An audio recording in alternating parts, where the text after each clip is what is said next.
Greetings once again. My name is John Gabriel, and I'm going to be talking in this short video about cranks and trolls, and just to show you that even if you have a troll and a crank with a degree in mathematics, especially from France or Sweden, they still don't know what is a factor. So you look at these threads here and you'll see now that actually three vicious trolls, but particularly Markus, Klyver, and Pierre, who goes by aliases of Python and YBM and JPM on sci.math. They're constantly spreading lies and misunderstanding and of course trolling me on sci.math. So I'm going to show you now something about the geometric theorem which these two morons, actually three morons, didn't understand. So there's a slide in my article on the proof of the theorem, and this is the slide here, and I'm going to basically show you what it means right now. So it doesn't matter what curve you have, and this idiot here, Markus Klyver, doesn't believe that it works for every curve. So he's got some stupid ideas, that basically this theorem, and also this idiot here, this theorem does not work for smooth curves. Actually it does, and I'm about to show you right now. So I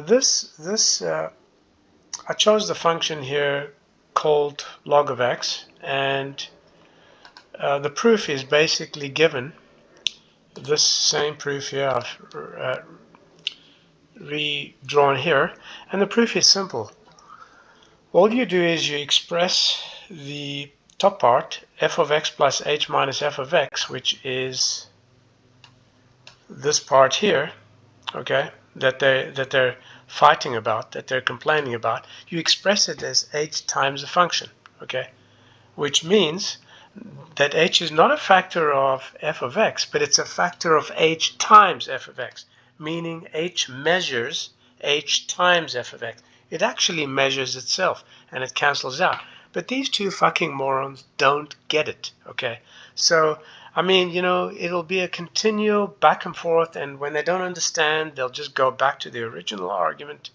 I also did a very complex dialogue with an AI to teach them about measure, but they didn't understand those concepts. They don't understand what it means to measure wholly or to measure with the whole and by parts, or by parts. But anyway, I'll put another link to that also in the details section, and you can read it yourself. So what you have here basically is that h divides this expression here, okay? So this equals to what you have on the right hand side means that h measures wholly or without remainder, or divides this expression on the left hand side. It's very simple.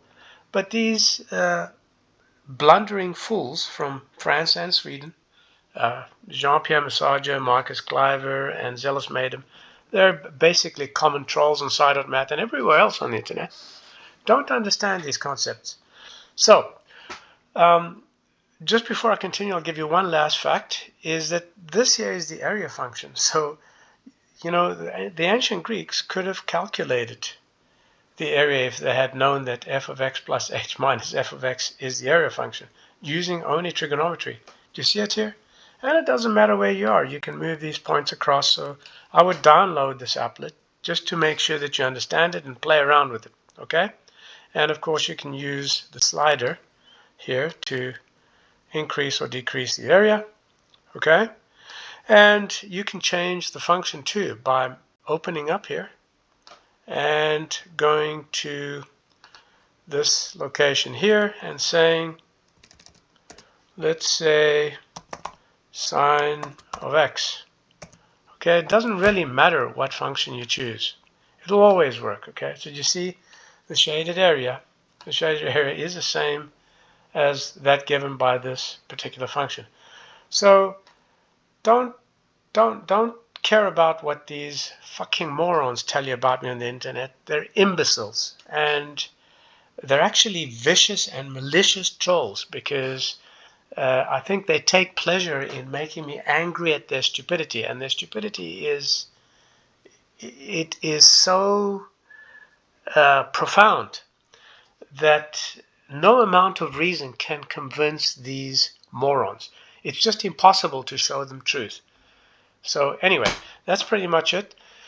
I wanted to share this with you because it has been bugging me, and I'll place links on these two conversations so that you can look at them.